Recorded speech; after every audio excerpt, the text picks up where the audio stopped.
What is it that we built our life upon? Have we built our life upon God's truth, or have we built our life upon the world's definition of what we are? See, the problem with the world's definition is that they're not accurate. They don't know what God has intended our life to be. See, the world would label us as inadequate or insecure or not intelligent enough. And those are all lies. See, behind me is a garbage pile. Behind me is a representation of those lies.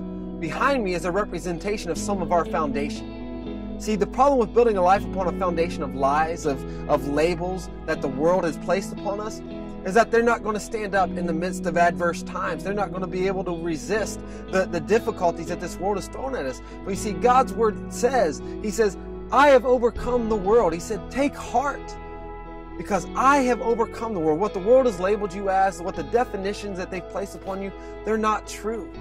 He says, I know the plans I have for you to give you a future and a hope. So we have a choice.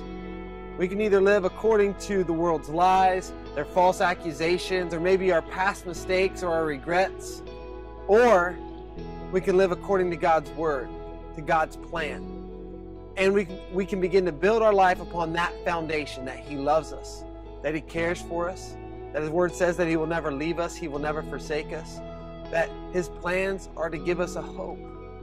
So tonight, we need to look at our life and assess, are we building upon the garbage, the waste of our mistakes or our past or the labels that people have placed upon us?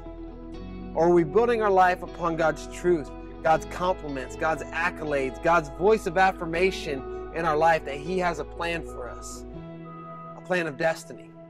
Tonight, let's clear out the garbage, let's get rid of all the debris, and let's start over new. Let's have a new foundation.